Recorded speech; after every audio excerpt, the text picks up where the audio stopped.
I'm going to try and connect for you some of the research that I've done over the last 5 or 6 years looking at autism policy and services and treatment, sometimes from the 1,000-foot view, sometimes much more granularly. I love word clouds. I just took the text from my last 4 or 5 grants and stuck them into a word cloud program online, just because, it's like, well, what do I study? And it turns out this is what I study. So I'm a big believer of keeping text off of slides, and I want to make one exception though, and I'll tell you why in a minute. A couple of years ago, we were asked to go into a state psychiatric hospital in Philadelphia, or just outside Philadelphia, because the state's Bureau of Autism Services was sure that there was a lot of undiagnosed autism among the chronically mentally ill who were in these hospitals. And I was very skeptical, but we did it anyway. And so we went into one state psychiatric hospital, and we actually found that about 10% of people, most of whom were diagnosed with chronic undifferentiated schizophrenia, met research criteria for autism. And that's hard to figure out, right? These are guys who have often been in these hospitals for decades. They're heavily meted up, so it's difficult to do a clinical interview. And it's often very hard to get a developmental history, except, ironically, for the people who had been there the longest. The people who had been institutionalized before DSM-3, before 1980, had these beautiful, long clinical notes. And we would go and get their charts, and there were boxes and boxes of charts for some of these folks. And this is from the early notes from one of the patients we met there, BP. BP, we actually found BP's mother. BP was 62 years old, and his mother was 92. And we did an ADI with his mother, which was an extraordinarily moving experience. This is a woman who, when her son was 8 years old, was very concerned and went down from Philadelphia to Baltimore to meet with a psychiatrist there because she didn't know what to do about her son. He was having a lot of trouble in school. His pediatrician thought that he was retarded, was the language that was used, and that they suggested that they put him in an institution. And his mother just refused to do this and brought him down to meet with another psychiatrist, hoping that psychiatrist would help. He was in a special school in Philadelphia, and years before Skinner, we're talking about, we have a teacher who originated a behavior chart for him, and that he appeared to enjoy working for rewards. I mean, this is phenomenally creative people who have been working in this field for longer than we realize. He stimmed a lot. He was echolalic. This was a guy with autism, and this was the person to go to find out. So this was, I would estimate, one of the first 100 or 150 people diagnosed with autism ever in the world. And he was diagnosed by Leo Kanner in 1954 with autism. Leo Kanner writes this beautiful, sensitive note about this child, but still suggests that his psychosis is going to increase, and he will become increasingly difficult to handle. And that his parents have 2 options. One is to put him in one of Pennsylvania's many fine psychiatric hospitals, and the other is to put him with what Dr. Kanner refers to as a dog patch family. So this is a rural family who would not be concerned with social niceties. So, and he also sends them to a support group. Apparently there's a support group for parents of children with autism in the mid-50s. The closest one is in New York City. So the mother refuses to do this. She keeps her son at home, and they have a second child. And the daughter, the boy becomes increasingly aggressive towards his sister, and finally feeling like she has no choice, she institutionalizes him. And this is where she puts him. She puts him in Norristown State Psychiatric Hospital. And there was a time when we were so proud of our state psychiatric hospitals that we put them on postcards. These are postcards you can buy off eBay of state psychiatric hospitals from around the country. And this is what they looked like. And you have to remember, in 1955, it was the height of our institutionalization of people in the US. There are 100 million people living in the United States, and in any given year, 550,000 of them are institutionalized for some period of time. This was our primary mode of treatment for individuals with psychiatric disorders. The problem is this is what they look like now. So when we went to the state psychiatric hospital to assess these folks, this is where they are. And we have been closing them since the early 1970s, but many of them still exist around the country. And where it turns out, at least from our assessment, that many people, many adults with undiagnosed autism are getting care. So we begin to think, well, that was the 1950s, and things are getting better. But the problem is that they're not. In many ways, they are getting much better. Things are much better for people with autism now than they were in the 1950s. But we are still hospitalizing and institutionalizing a large number of people with autism. And so we did a survey of 1,000 families in Pennsylvania. And one of the things we asked was your child ever psychiatrically hospitalized, and at what age were they hospitalized if they were? And these are kids who were born between 1983 and 1994, and you can see that by age 21, almost 40% of them have been psychiatrically hospitalized at least once. And then we looked at kids born between 1994 and 1999, and we only had data to 2009 at this point. But what you see is that for these young kids, the rate of hospitalization is actually higher than it was before, than for the kids who were born earlier. And so our estimate is we are actually hospitalizing kids at a greater rate than we used to. Now, sometimes hospitalization is warranted. Sometimes there are children whose difficulties are so impairing and who are such a danger to themselves or others that our best bet is to take them out of their communities, at least for a brief stint. I would argue that most of the time when we hospitalize or institutionalize children, it represents a failure of our community to be able to care for them properly. And this actually takes me to something I have to thank one of your faculty for, Peter Mundy. So when I was a postdoc, I went to my first IMFAR conference in 2001, the International Meeting for Autism Research, and Peter was talking about screening, and he said, you know, we are diagnosing more and more kids with autism, and the communities in which we're diagnosing them are completely unprepared to meet their needs. And I thought, that's what I want to do. And so I think about that as sort of the crystallization of my career, and that's sort of what I think about most of the time. What do we as a society, what do we as a community do about these kids who are identifying an increasing number?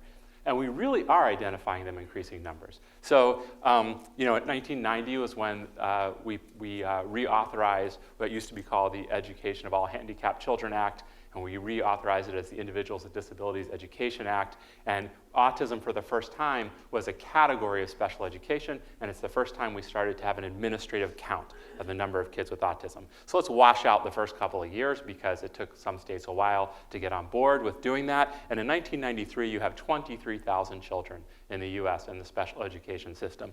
And the last time we counted, 2012, it's almost 500,000 children. And not only is the absolute number growing, but they are growing as a proportion of all children in special education. So about 15 years ago, they comprised less than 1% of all children in special education, and now they're reaching 8% of all children in special education. So we really have identified them in increasing numbers. And one of the challenges with that is that it is very expensive to care for these kids, certainly the way that we care for them now, and also there's a cost associated with not caring for them that gets merged into this. And so we were asked by Autism Speaks a couple of years ago to come up with an estimate of what the annual cost of autism was in the United States. And our estimate was that it was about $137 billion a year. And that's for the services we provide to children with autism in the education system, in the healthcare system. It's also for indirect costs, things like lost wages to families, or opportunity costs for those individuals who then are not going on to, who have autism and are not going on to work in our society. So if you think about this within the context of other diseases, well, we won't call live birth a disease, right? But it costs something to be born, it turns out, right? And so that's about $37 billion a year. But if we look at these other conditions, cardiovascular conditions, cancer, injury, and poisoning, those three have substantially higher costs associated with them than autism, but then comes autism, which is higher than diseases like diabetes, than asthma, than other psychiatric disorders combined. So this is a huge number. And this is where a lot of those costs are, and they are in some ways where you would expect. So for very young children, where the expenses are in special education and early intervention system, and then as they age, what you see is that those change until when they get to be adults, where the largest expenditures are is in residential care. So again, we are institutionalizing folks for whom, some of whom it may be a good option, but again, I would argue often it's because we fail to have other options for them, right? And we often talk about the healthcare system and we talk about the education system, and those are in many ways, in addition to the family, the major systems that care for kids with autism. But when we conceptualize a system of care for children with autism and we think about the places where their lives touch or intersect, there are many more places than that. I would call the bedrock of it the family, obviously. You have parents and then you have SIBs, if they are lucky, right? You have the education system, which starts with early intervention, goes on to the education system, and then the Rehabilitation and Services Administration. One of the things I would point out is there are relatively few studies of the experiences of adults with autism in vocational rehabilitation. The ones that do exist show that while they are very expensive to care for in that system and to train in that system, their vocational outcomes are at least as good, if not better, than many of the other people who are served in that administration. So I think we could do it more efficiently, but there really are things that we can do to help adults in this system. You have medical care, both private and public, and intersecting with that is the mental health care system, and especially as adults, as individuals with autism age, that becomes, in many ways, their primary care site, their primary home site, especially for those who are publicly insured, and then you have issues of housing. And when we think about a system of care for people with autism, we tend to focus here, and maybe a little bit here. I would argue that we need to broaden our focus much more. Having said that, I'm going to look where the light is today and talk a bit about these systems, education and healthcare. So we as a society have made a decision that we need to do a better job of increasing access to care for individuals with autism, and one of the ways we've done that is legislatively. And so many states, right now it's 34 states, I think, have passed autism insurance mandates, or in the process of passing autism insurance mandates. And these mandates require that commercial insurance products cover autism services. And they vary across states, but in general, they tend to require intensive behavioral health care for children with autism. Sometimes they're very restricted. So in Texas, it's for children less than 6 years of age. In other places like South Carolina, it goes up through age 21, and it's whatever a physician deems is medically necessary. And so there's some considerable variability. The initial data coming back on these mandates does not suggest that they are effective in improving access to care or satisfaction with care, right? So the green states are states that have passed autism insurance mandates. The blue states and yellow states are on their way, and the red states, and I did not pick these colors, the red states are the ones that are not considering a mandate at this time. When you think about commercial insurance means that you have insurance through your employer. And it also means that you have an employer who has more than 50 employees, right? Because these laws do not apply to very small businesses, and they also don't apply to self-insured companies, right? And some of those self-insured companies have taken it upon themselves to have mandates that match those, have benefits that match those of the mandates, like Home Depot or Discovery, but others have not. And so we estimate that these mandates affect about 37% of all children with autism. So part of the reason we may not be seeing a shift in access to care or in satisfaction with care is because it's only about a third of the kids. Much more important to my mind, but often overlooked, is Medicaid. So many states have expanded Medicaid coverage, and this March, most states will have expanded Medicaid coverage because of the Affordable Care Act to cover children with autism.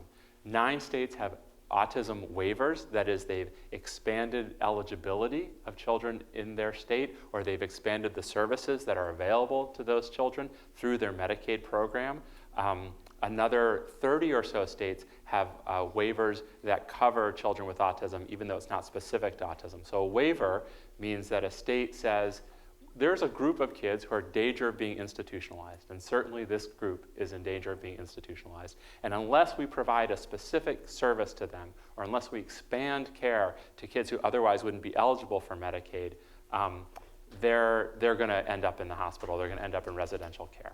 And so those states are using Medicaid dollars to pay for care for children with autism. Pennsylvania, in fact, has one of the most generous Medicaid policies in that almost by virtue of diagnosis, children with autism are eligible for Medicaid reimbursed services. And the treated prevalence and the proportion of children with autism covered by Medicaid is really rising dramatically. Unfortunately, I only have data till 2005, but when I call the Center for Medicaid Services and ask them about it, it turns out that this line continues to rise. And we estimate that about half of kids with autism are served through the Medicaid system. And so we think that both systems, both commercial insurance and public insurance, are very important places for us to target and to pay attention to. The other thing about Medicaid is these are the kids who are in poverty, right? And so these are kids for whom other insurance options aren't available. They're also kids who tend to be overlooked by this system. And we know that these children are diagnosed later and receive less satisfactory treatment than wealthier children. And in Medicaid, we pay more for kids with autism. So this is average outpatient Medicaid expenditures for children with autism using 2005 data, and this is from private insurance. So a multiplier of 5 for what we spend in Medicaid versus what we spend in private insurance. And what's interesting is when you look at inpatient expenditures and look at medications, there's not much of a difference. That what we are getting through the Medicaid system is much greater access to outpatient services, in large part because of the generosity of Medicaid systems that isn't on the commercial side. And when people are thinking about mandates, as you think about your mandate, as you think about Medicaid expansion, one of the big issues for you to consider and for all states to consider is how do we make sure that by implementing a mandate, we don't unintentionally make things worse for families who already had Medicaid coverage, right? And how do we think about making sure that those commercial benefits are as generous and as available as the public benefits are? So one of the things, I mentioned the waivers. And so the purpose of the waiver is to keep kids out of institutions. And one of the things we wanted to see is, well, are they actually doing what they said they're supposed to do? And so I have a very enterprising health economist, Zuleyha Sadab, who knew nothing about autism before she came and joined us, and has just been a force of nature in taking an economist lens to thinking about these issues related to autism. And one of the things, so she looked at kids who are on the waiver, and she looked at kids who were in disability and kids who had an inpatient stay or in long-term care. It's hard to figure out who to compare these kids. We don't get to randomize them to the waiver or not waiver, much as I'd like to. I wouldn't like to. But so we did 2 comparison groups, and what we found is that kids who were receiving waiver services were much less likely to be hospitalized or be in long-term care than kids on disability. They also got a lot more outpatient care, which is what we hope would happen, which suggests that the waivers are fulfilling their function. They were not cost effective. That is, that we were spending more on kids in the waiver than we were on kids on disability or who received inpatient care overall. And so this leads me to one of my soapboxes. And the soapbox is about the danger of economic evaluation, right? And so now, remember, these are only costs within the healthcare system. There are lots of other health costs, education costs, indirect family costs that we could add to this, and maybe these numbers would start to look a little different. But I think it's very important to remember that the issue here is not which costs less. The issue is what do we value as a society? And where are we going to put our funds? And so I'm going to show you some slides later that suggest that, for example, good early intervention is cost effective. But I don't think that's the metric we should be using to think about these policy and service decisions. I'm going to show you more slides about it, even having said that. So one of the things we also got interested in is, well, what about states who are spending more on the waiver or less on the waiver? Like, is this an issue of not going in with both feet, right? If you really committed to the waiver, would you see would you see better financial outcomes? And it turns out that depends on what you compare it with. So these are kids who had an inpatient stay, right? And it turns out that, and this is, think of this as the difference in expenditure. I wanted to know, I asked Zuleha, why can't I just put dollars here? Why can't I show dollars on the y-axis? And she was at home, so she couldn't tell me. So she wrote 2 pages of mathematical formulas. And she then took pictures of them and emailed them to me and said, this is why. And I really didn't have a response to that. There was nothing I could do. But think about this. So when this is negative, it means we're spending less money on kids in the waiver than we are for the other groups. And when it's positive, it means we're spending more money on kids in the waiver than in the other groups. So for this orange line, when we compare them to kids who had an inpatient stay, even spending just a very little money on the waiver results in cost saving in the waiver. Right? And as you spend more money, you actually start to lose money, and that you're spending more money on the waiver than you would if those kids were hospitalized. That's a way to think about it. And so for this blue line is comparing them to kids on disability. And it turns out that there's a break-even point, that when you are spending $5,400 per month per kid on the waiver, you actually start to save money on the waiver. So one of the issues with these waivers is that and this is why we wanted to do this study, when a state proposes to the Center for Medicaid Services, we want to have a waiver, the Center for Medicaid Services says, okay, but whatever you say you're going to do on this waiver, you have to do it. It's like it became part of your state plan. You're legally obligated to provide these services.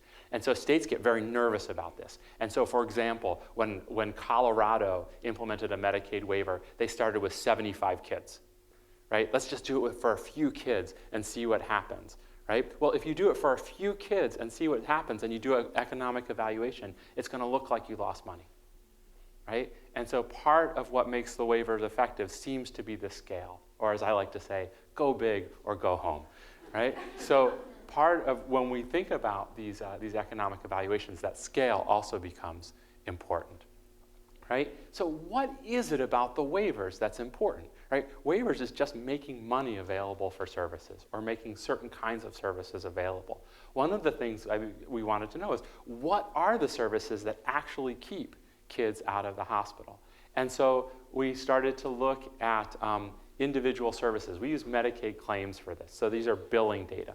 This is like, we know 5 things about 26 million kids, right? And so it's how many ways can we slice these 5 different things?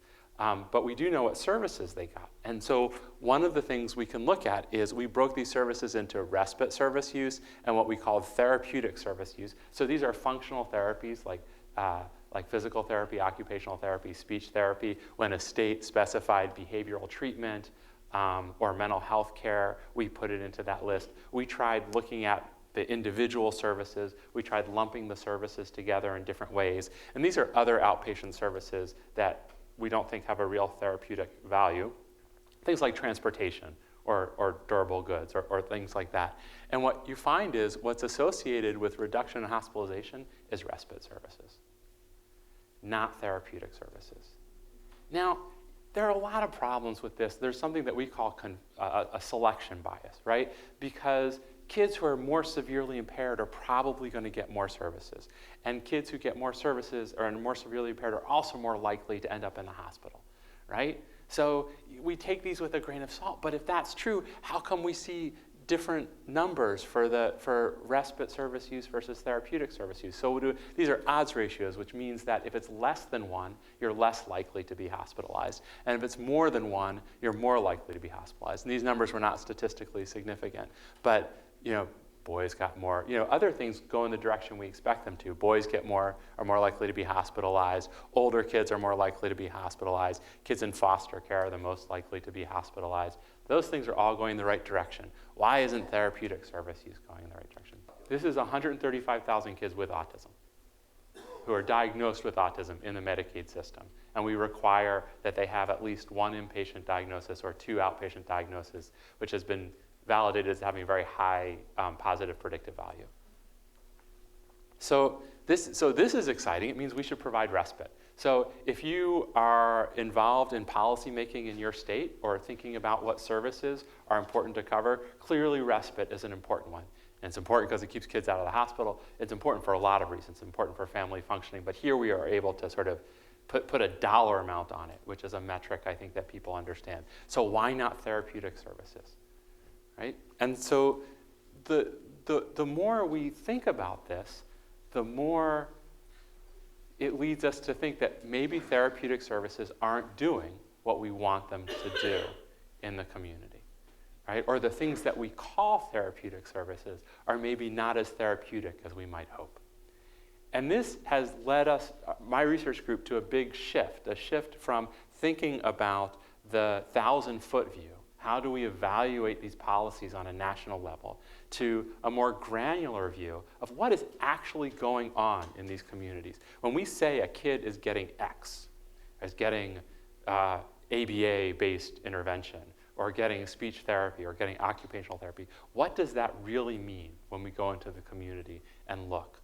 And this is really important because we know that there are interventions that we can deliver, like this one, right, that result in really positive outcomes for kids. That if we can identify these kids early and we get them into at least certainly university-based research trials, you can see profound changes in cognition and profound changes in adaptive behavior relative to a control group, right? And again, to put a dollar stamp on it, it turns out it's cost effective, right? So partnering with the folks who did that first Early Start Denver model trial, we took their data, they collected data on kids, on what services they received. And this is the intervention that they received. So this is years from start of intervention. And you can see that the expense of the intervention is much greater than the expense of the services that kids received in community service. So that by the end of the intervention period, these guys had received almost $230,000 worth of care, and these guys had received about $130,000 worth of care. And we always talk, when you read studies that do simulations of return on investment, of why it's important to invest in early intervention, they often talk about the gains reaped in adulthood, right? Our data suggests that by the time they hit high school, you're making your money back, right? So that if we can implement early intervention the way that it was designed, that it can be very cost effective. The problem is that we know that the intervention that gets delivered in the community looks nothing like those interventions on the whole. There are notable, wonderful exceptions, and your children go there. But in many, many places, so I'm in Philadelphia, and you look at many urban settings, that's not happens. And so why this disparity between what we know could happen, what we know is possible, and what we know is probable? Right? And one way to think about this is in the context of the difference between efficacy and effectiveness. So efficacy is, does an intervention work under ideal circumstances? So what are ideal circumstances? Well, I got a grant, right? And so the federal government or a foundation has given me money that allows me to implement the intervention the way it was designed. And I have highly trained and supervised treatment. Why? Because they're all my graduate students, or they're all my staff, and they're all a little afraid of me, and they're going to do exactly what I say, right? And they're all highly motivated, and that's why they're in graduate school, because they're going on to bigger, better things.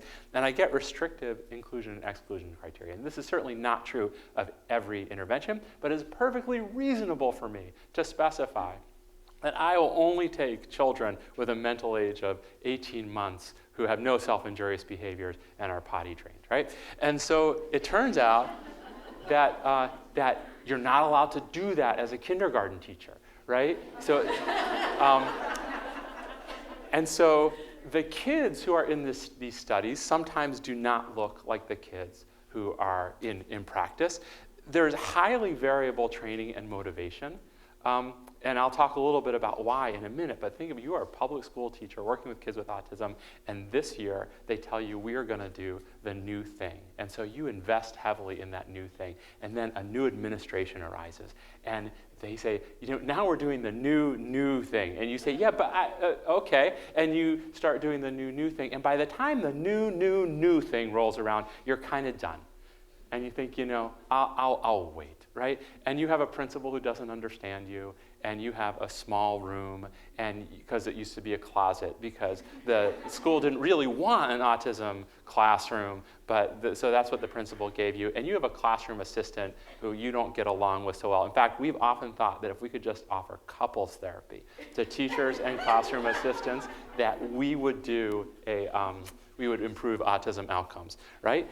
And so you've got that high variability, and that's due to those changes in programmatic priorities. It's also due, Sally and I were having a really important but dispiriting conversation about pre-service training and what that means for autism intervention. And so to the extent that we think about how things work in the real world, we think about effectiveness instead of efficacy. And in almost every study that's ever done about any psychosocial intervention, there is a drop in the outcomes between efficacy and effectiveness. And my research has become about how do we stop that drop, right? How do we make things as effective as they are efficacious, right? And so this is part of the problem. So I consult for some school districts. This is not a school district in Pennsylvania or in California. And the first thing I ask them is, well, what do you do? Tell me the interventions you do. And so this is a list from one school district. I will not read this list to you. You can read this list yourself. This is a lot of stuff. Some of these things are contraindicated. Some of these things are really complicated, some less so. My favorite part is these strategies are used across all settings, ages, and grades based on the individual needs of the students. Well, these are not appropriate for all settings, ages, and grades. And it would be impossible. Well, I'm sure there's someone out there who could do it. But for most people, it would be impossible to be expert in all these things. And so I think a big part of what we are doing is training people to be mediocre in a lot of things, right? And so part of, and this is especially important in large school districts. This is you. You are number 98 out of the 100 largest school districts in the United States, right? So why are the 100 largest school districts really important? Oh, and you have a lot in California in general, right? They're important because they are often under-resourced, underfunded.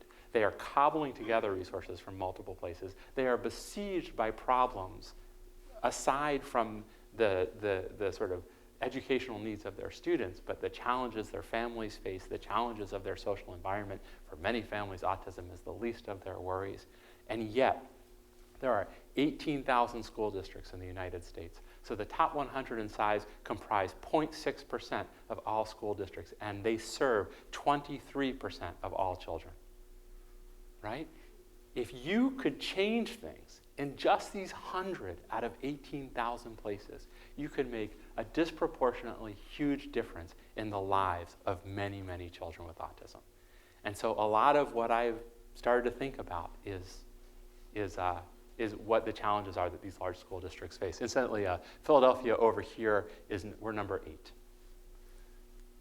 All right, so what did we do? So we started partnering with the school district in 2007. We got very interested in how do you improve quality of care in these classrooms. And a big part of the challenge, and here's my first sneaky trick, is that if you're going to partner with these community organizations and with school districts, the problem you're addressing has to come from them and not from you, right? And so what's the problem they want to address? Well, Pennsylvania doesn't have kindergarten, mandatory kindergarten, because we are a medieval state. And so kids can take an extra year of early intervention when they want. And every time a kid takes an extra year of early intervention at the volition of the parent, the funding source switches to the district, and the district is now paying $30,000 to $50,000 for this kid. And our district wanted to figure out how to get families to feel more comfortable making the transition to kindergarten, right? And so we spent a lot of time looking at the process. You could not design a process if you tried that would inculcate more anxiety in parents than the one that we have. I won't go into detail about it, but a big part of it was they couldn't articulate what it was that was offered in kindergarten. There was not a specific program that families could feel comfortable that they were getting for their kid that was evidence-based and that was carefully monitored and that they would understand the progress of their child. And so to address this, we partnered with them and applied to the Institute of Education Sciences and NIH to do a randomized trial, because that's how I know how to do these things. So we took 2 classroom-based interventions that they chose. One was called Strategies for Teaching Based on Autism Research, which combines functional routines with discrete trial training and pivotal response training, and a very pretty 159 lesson plan curriculum. And the other was Teach, which is the educational strategy that was developed out of Division Teach in North Carolina. They actually, while epistemologically they are very different in some ways, when you actually see them in practice, it's remarkable how similar some of the components are. And that's one of the things I've had to learn as I've moved from the 1,000-foot view to like the 50-foot view, is they call these things very different names. They argue a lot about the nuanced differences, and then when you see them in action in the community, I can't tell. I'll tell you one of my favorite stories. And so I was interviewing a psychologist for a job, and she had trained with the Kegels in PRT, and then she went and did an internship with Stanley Greenspan in floor time.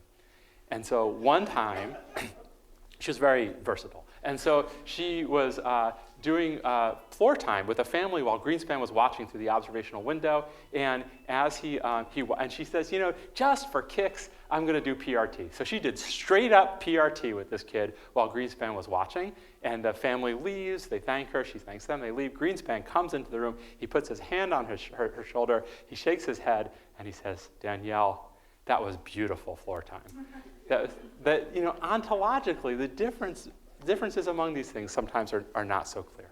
Anyway, so that was a very long way of saying that. So we randomized teachers to receive training in STAR or structured teaching. We provided them a lot of support. We had the most amazing consultative team in the world. I love these guys who were going into the classroom at least once a week. We did a lot of professional development and consultation and problem solving with teachers and showing them their own data and lots of different stuff. And what we found was that in low fidelity conditions, there was no difference between the programs. So that when they did not implement the program the way it was designed, or sort of when they were in the bottom half of doing that, there was no difference. And then when you look at the high fidelity conditions, there was a substantial difference. And this is change in DAS you can interpret, I think, as a change in IQ for our purposes. And there was a substantial difference between the STAR group and the structured teaching group. So this was interesting, and the school district adopted STAR now as its standard of care for kindergarten through 2nd grade autism support classrooms, and we continue to provide support, and they're implementing it. But the thing that was most profound to me was this line. This is program fidelity. So we measured program fidelity on, let's say, a 1 to 100 scale. How many, what percentage of the program components did you implement? And this is the average STAR fidelity. I'm sorry, this should be 69, not 49, or 79, not 49. But 57% was the average fidelity, and structured teaching was 48%. As I said, they loved our consultants. They were happy to have support. They thought the program was a good one, and on average, they implemented about half of it, right? Now, we still got, decent outcomes, and maybe this is enough, right? Maybe they were making considered decisions, right? And I'll show you why I think that. So one of the things we did was went across the street to Wharton, our business school, and said, well, how do you guys think about this? Because they said, well, you have a technology, you have an innovation, you want to implement this innovation in a new setting, right? And so we measure what we call innovation implementation climate, right? The extent to which teachers feel that they are expected to do this, that they are supported in doing it, and that they are rewarded for doing it. And so we measured that in September, and then we looked at their fidelity in May, right, the next year. So we wanted to know, in September, if we measure the extent to which you feel this is expected, supported, and rewarded, does it predict how you do it by the end of the year? And it turns out that there's a moderate correlation, right? And you think this is 9 months apart. We were 8 months apart. We were pretty happy with that. It suggests this is important. The thing that kind of blew me away, though, is this. These are the high climate classrooms, and these are the low climate classroom, adjusted for pretty much every variable that you can think about. In the high climate classrooms, the more you did the program the way it was designed, the better outcomes you got, right? That makes sense, right? In the low climate classrooms, the more you did the program the way it was designed, the worse outcomes you got, right? So who are these guys? These are teachers who say, yes, this is expected, supported, rewarded, and I'm going to do it the way it's designed, right? And they do very well. These are teachers who say, nobody expects me to do this. Nobody supports me in doing this. Rewarded? I don't get rewarded for doing it, but you know what? Damn it, I'm going to do it anyway, right? And they do it, and these poor souls, right? So in this environment where they feel remarkably unsupported, they're doing the program the way it's designed, and they're not getting good outcomes, right? And what this suggests is that both these things are important. So these teachers are also very interesting to me. They're the ones who say, this is not expected, supported, or rewarded, and I'm not going to do it. And maybe they're making very considered decisions. Maybe in our very poor, very large school district, where these classrooms often have few resources, these teachers are the ones who are saying, you know, this isn't appropriate from my setting, and there's something else I ought to be doing instead. And these teachers may be ones we have to learn something from. These teachers who say it's expected, supported, and rewarded, but I'm not going to do it, I'm not as interested in them. I am interested in changing their behavior. It may be time to bring back aversives. But, all right, so, and I say that completely in jest. But it has gotten us thinking about, well, what is motivating teachers to change their behavior or to not change their behavior? How do we think about this? And so we went across the other street from our building to Annenberg, the School of Communication, and there they study a lot about adult behavior change. And we've begun to think about what we are interested in as adult behavior change, right? The adults whose behavior we want to change are the teachers. And so they study things like exercise, and how do you get people to exercise, and how do you get people to use condoms, and how do you get people to stop drinking or stop smoking, and they have these very sophisticated social science and social psychology models to think about these things. It turns out it's really a very short hop from condom use to discrete trial training, right? And so we got very interested in thinking, can we take these models and apply it? Can we think that we have a behavior? The behavior, and I'll tell you how this changed, we first thought about, well, sure, we have a behavior. We want them to implement STAR, right? And what they say is most important is their intentions to implement STAR, and the intentions are affected by attitudes, norms, and behavior. Attitudes, it's a good thing to do, it's a bad thing to do. Norms, everybody's doing it, nobody's doing it. Self-efficacy, I know how to do this or I don't know how to do this, right? And when you think about consultation and the way we consult, we often focus on this, right? So if we consult with teachers, and our group did it as much as anybody else, you consult with teachers and you try and get them to do something, and they don't do it. And so what do? You give them more training. And you come back and they're still not doing it, so you give them more training. And the idea is that if they just knew how to do it, they do it. So since they're not doing it, it must be because they don't know how to do it. Well, I don't think that's it anymore. I think for a lot of them, it's about norms and it's about attitudes. And so it has us rethinking our consultation model. Maybe for some of them, it's skills, right? And maybe for some of them, and for them, if they're not doing it, it's because they're probably environmental barriers affecting their intentions, like they don't have the right materials or they don't have the right support or something else that we need to help them get out of the way. But it could be that they're very skilled, but it's attitudes and norms we need to focus on. And I'm going to talk a little bit about how we're doing that in a couple of slides. But one of the things when we talked to the social scientists and we said we want them to do STAR, and they said, well, what's STAR? And we explained STAR to them, and they laughed. And they said, that's not a behavior. That's not even a repertoire of behaviors. That's an aspirational goal. What is it you want them to do? And it took us a very long time going back and forth between the intervention developers and the social scientists to come up with specific behaviors that we were asking them to do. And we began to think about it within the context of this engineering flowchart, right? How do we make this as simple as possible? And this has become like one of my favorite slides in the world, right? Does it move? No. Should it? No. No problem. You are set. Should it? Yes. WD-40, right? Does it move? Yes. Should it? Yes. Okay, you're set. No. Duct tape. And so now, think about duct tape got the Apollo 13 to the moon and back, right? This is a very powerful tool. And so we're thinking about it got it back from the moon. It got up there on its own. But what's our equivalent of duct tape and WD-40 in autism intervention? How do we think about active mechanisms that are really the defining components of sometimes what are very complicated, comprehensive treatment models that we want teachers to implement. And this is sort of another thing, especially for parents, when you're talking about IEP goals and you're talking about addressing those goals. Sometimes we tend to focus on something like, well, I want an ABA-based intervention for my child, or I want this comprehensive model implemented for my child. And what we've come to believe more and more is that that's not a useful metric, and it's not a useful concept in thinking about intervention. That we want to think about very, very specific things that we want done to help children in the classroom. And these are some of the ones that we think about. This is not, by any means, this is not comprehensive. It's not the be-all and end-all. It's what we've started to think about for what constitutes sort of fundamental basic instruction in these classrooms that we should be focusing on and that we can measure well. So here are the things we think about. We think about positive reinforcement. We think about a high praise to behavior correction ratio, and we think about using a token economy correctly. So those are two things we can measure and that can be implemented very concretely. We think about visual schedules to help kids organize their day, and frankly, to help teachers organize their day. We want visual schedules for teachers. Actually, I want visual schedules for myself. And so getting them up on the wall and getting teachers using them correctly. We want them to pull kids for one-to-one. And poor Miss Betty Ives Adams, right? So one of my favorite teachers of all time, and her assistant was out on medical leave all year, and so she's doing 2-to-1, right? Because that's what she can do in her classroom. And incidentally, we had originally said do PRT, do DT, we don't care. And we'll help you with either one.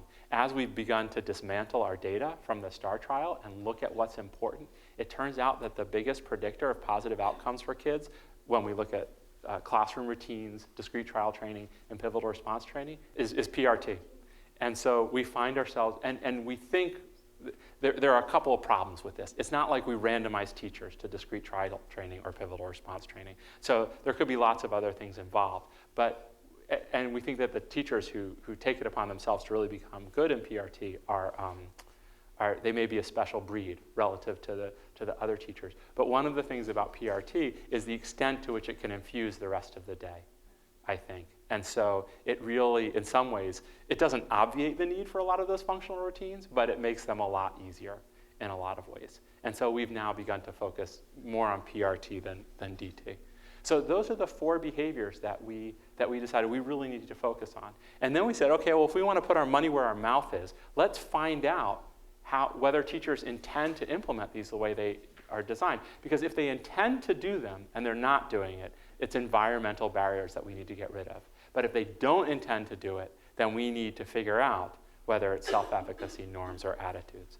So we asked them, and so it was interesting. We asked them about STAR before, and STAR, we just got a mush of stuff, right? That was kind of right in the middle of this. But then when we asked them about these 4 behaviors individually, we got very different answers. So 2/3 of them say they strongly agree with the phrase, I will use positive reinforcement as evidenced by a high praise to behavior correction ratio over the next 4 weeks. So I don't know what's going on with that other third, right? But at least 2/3 say that they strongly intend to do it. Right? Visual schedules, about 58% say they strongly intend to do it. One-to-one instruction, about 40%, and they all hate data collection. Right? And so what that tells us is when we want to implement a program, first of all, let's start with the things they want to do, right? And work from there. And second of all, the strategies we use for getting them to do these things may have to be very different than the strategies we need. Or we may need to think about, well, how important is this? And how can we minimize data collection? So we're getting what the teacher needs and the child needs and we need, but it's really a minimal burden to the teacher. But these only matter if they predict behavior, right? It turns out we looked at visual schedules, because visual schedules is the one where we can surprise teachers, right? We can go into the classroom and the schedules are up or they're not, and the kids are in the middle of using them or they're not, right? And so we went in and we looked at how well intentions predicted use of visual schedules. Teachers who said that they strongly agreed that they were going to use visual schedules were 6 times more likely to be using visual schedules when we did our spot check on them than teachers who did not strongly agree. This may seem obvious, right? This may seem like, well, duh, of course, except that we as a field have not moved in this direction, right? This is sort of a fundamental concept that I think is missing a little bit from the way we think about training and supporting teachers in these environments. So how do we train? So what do we do then? If the issue is not skill, if the issue is not about professional development, and often it is about skill, and we worry a lot about pre-service training, and we worry, like we've been thinking about autism teacher boot camp. Like how do we get them for a week at the beginning of the year so we can really help them implement these, learn the fundamentals behind these interventions that will make our consultation more effective. But what if it's attitudes or norms? Well, we've been starting to think about behavioral economics, right? So this is, Homer, who says he won't eat the donut because the donuts are way over here, so he'll have the fruit, right? But that subtle manipulations of the environment can make profound differences in the way that people act. And in fact, this is from a study of kids in a cafeteria, right? This is what this is making fun of.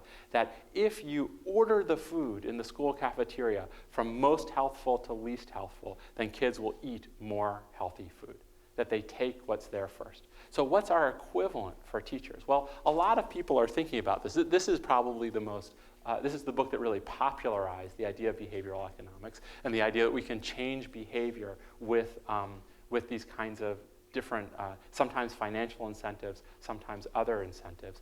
The way that we've been thinking about it is we can't pay teachers more because the teachers union would not like that, as much as we'd like to incentivize them financially for doing that. And so how do we come up with incentives that are meaningful to teachers, but relatively valueless? And the literature that we've turned to is the gamification literature. So at our last professional development, or a couple of professional developments ago for teachers, I said, show of hands, how many of you have a Facebook account? And thank you. and all of them raised their hands. And I said, how many of you play Candy Crush? And 80% of them raised their hands. And then I said, how many of you are lying? And the other 20% raised their hands, right? These are extraordinarily engaging activities, right? And social media has really changed the way that we interact with each other, exchange information, and learn things about other people. And so we've been thinking about how do we apply that to our teachers. So we started a social media site for them.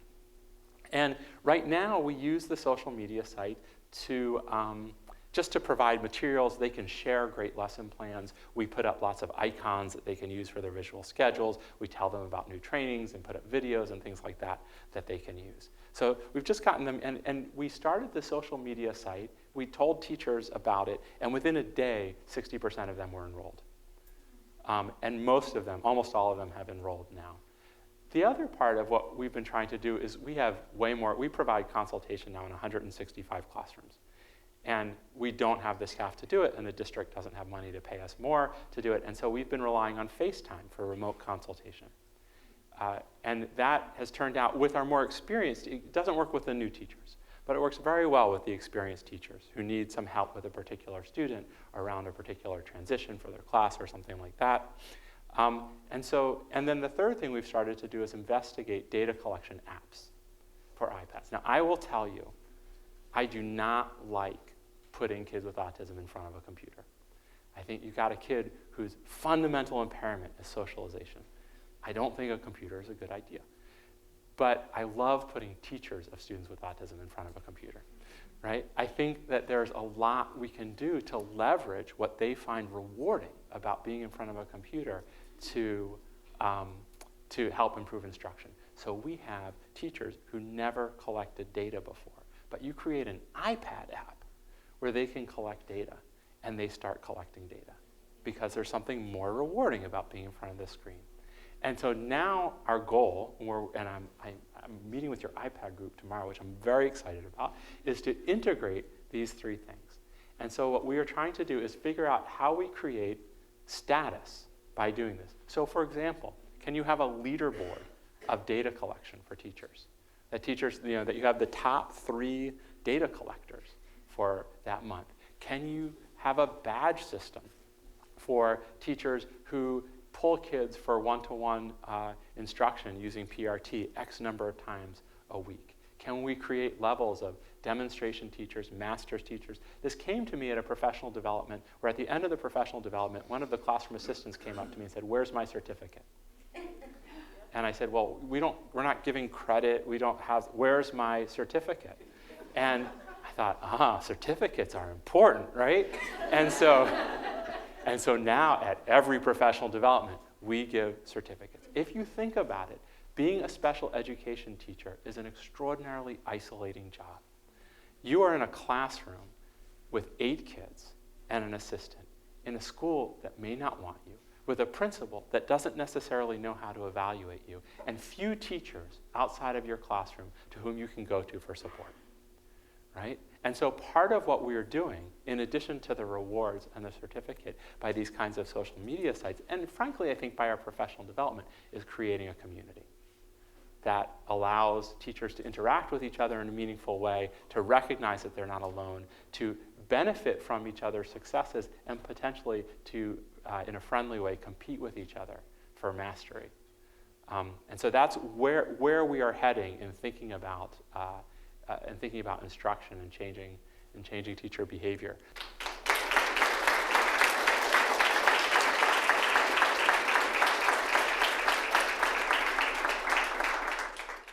That was great. I mean, they're really informative and very unique and innovative.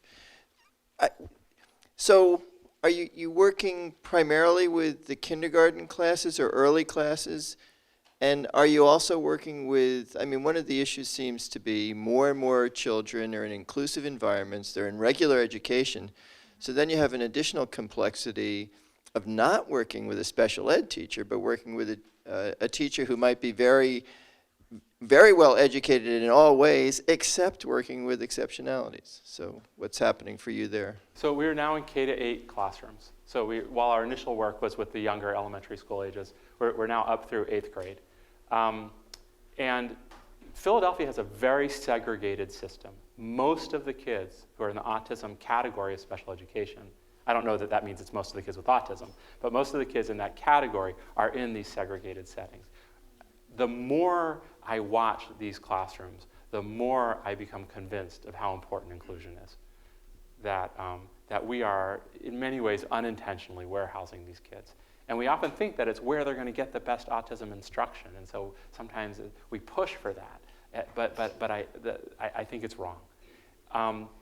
But it's been difficult to get the schools and the district to move away from that.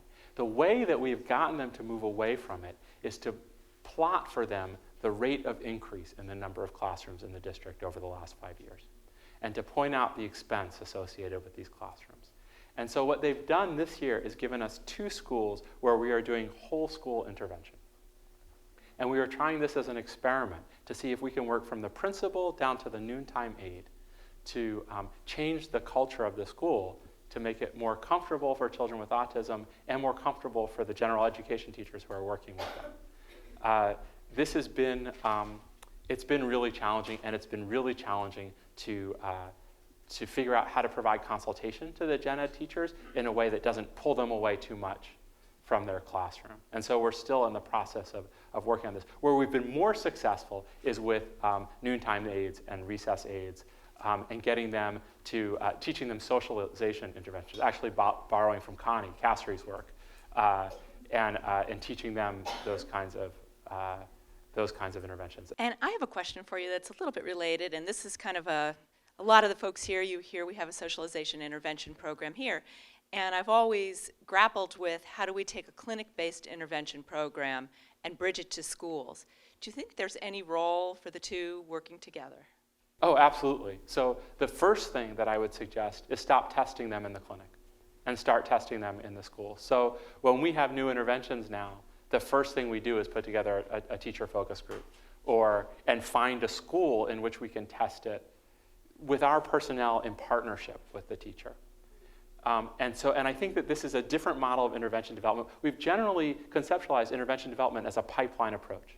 You have some basic science or psychological finding that leads to some clinical mechanism that we then test in the laboratory, that then becomes manualized, that then makes it into the school, right? And people have estimated that the gap between that beginning process and when it ends up in community practice is about 17 years, right? If we want to circumvent or short circuit this extraordinary length of time, we need to start right in the schools. And so part of that is, we do all of our consultation stuff at cost or at a loss. And we do it because it's our natural laboratory, and these are our partners. And we now have an opportunity to do these kinds of things in a way that we wouldn't otherwise.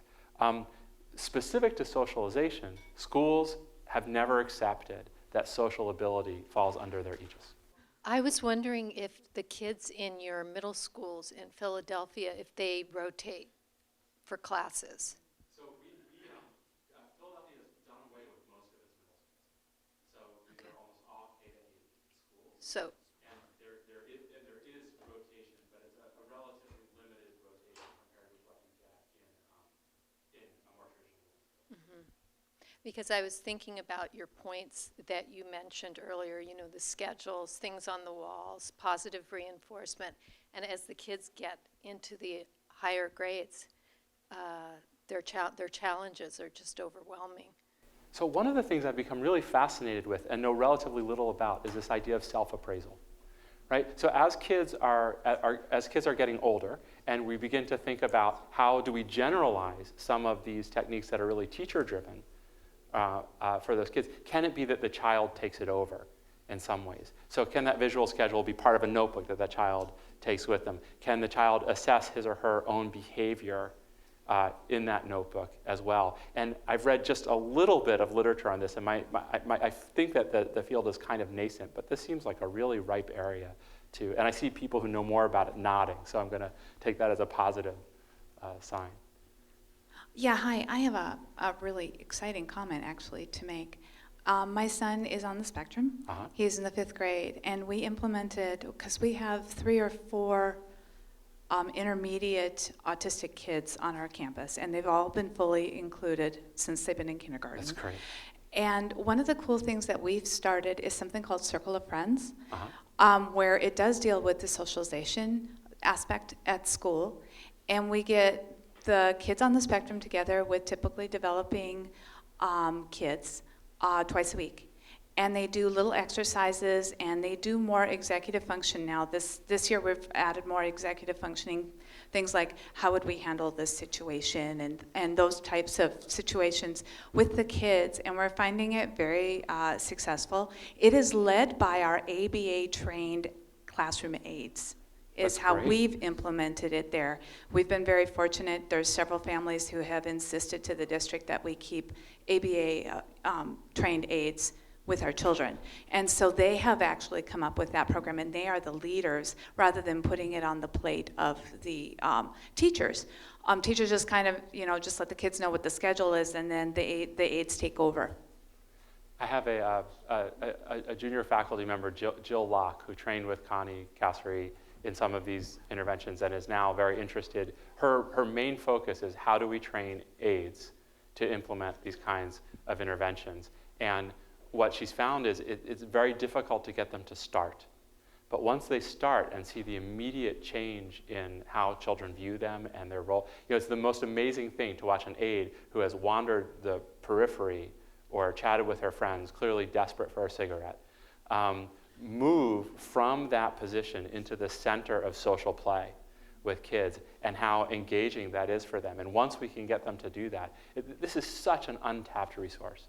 What we disparagingly refer to as paraprofessionals, a word I've grown to hate. But these are the people who spend the most time with our kids, who I think in many ways have the most opportunity to make a change during the school day. I absolutely agree with you.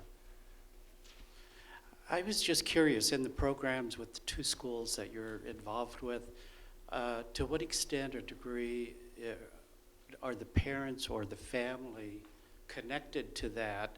Because we know that, their climate culture is just as powerful as the schools. So, yeah, that's been a huge failure on our part. We have attempted many times to start strategies to engage families in the work we've been doing, and we've been really unsuccessful each time.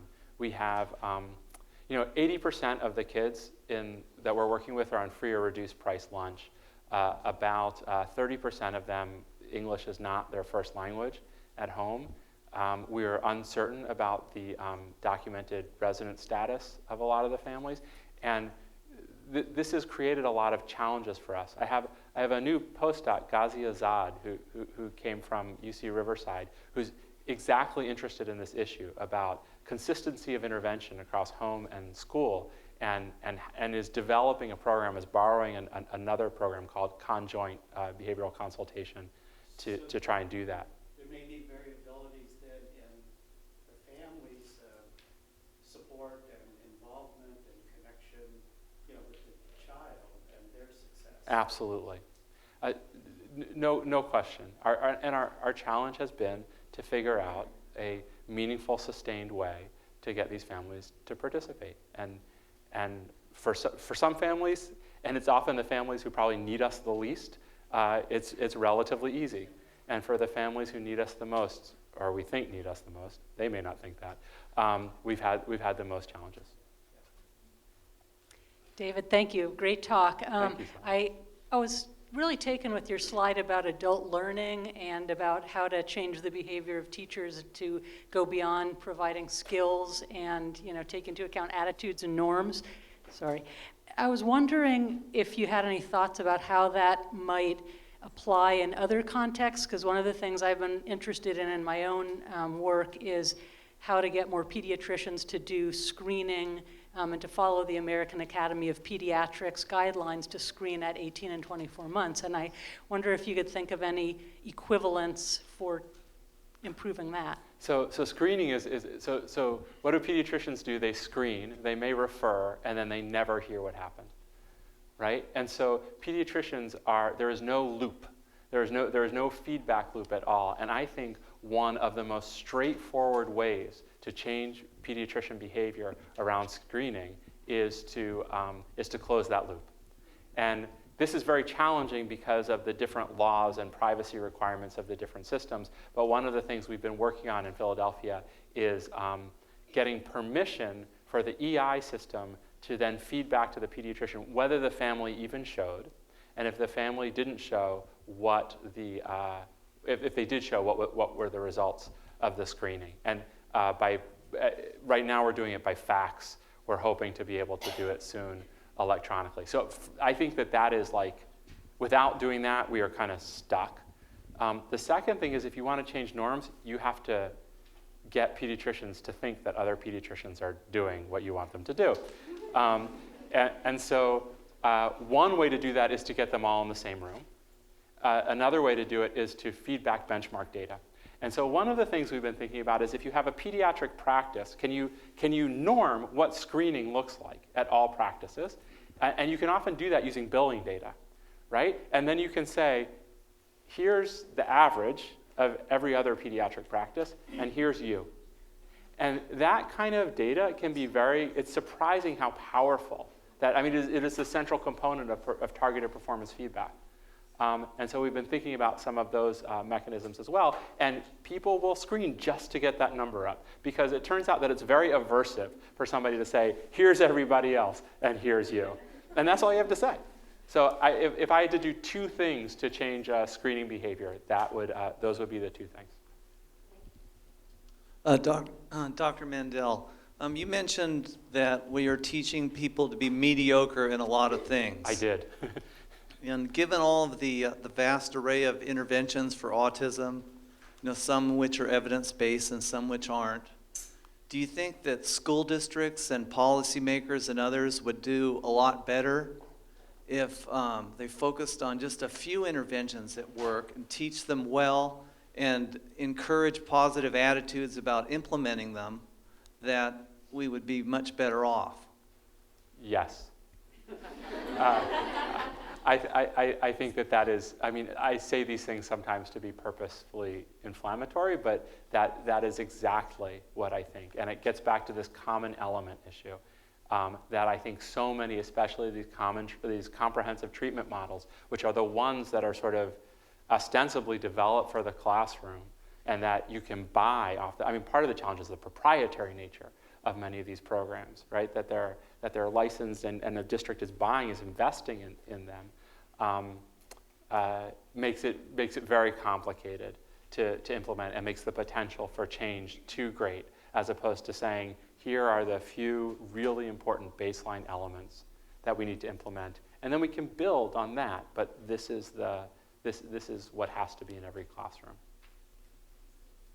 So I think I have a great question to follow that, because I was hoping really, I know you can't endorse or recommend a program, but I think as our public school is, my son's a 6th grader in a public school, fully included as well, but what public schools' delivery of the inclusion, the regular ed class is all auditory, talking at you. And so even though there's great skills gained by sitting there, the academic gap just keeps getting bigger.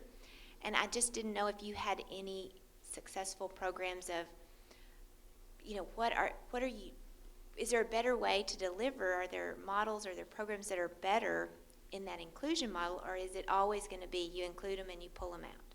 You include them and you, what's the, because they just want to push them to an SDC classroom when they get so far behind. Right.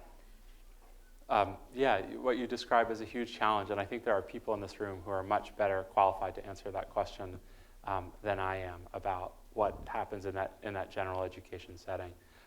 For the very young kids that we spend most of our time with, most of the work is really sort of in their being able to participate in those classroom routines. And I have to say that the academics is a thing we've sort of, in some ways, honestly put on the back burner, which we probably shouldn't, which we probably should be focusing on.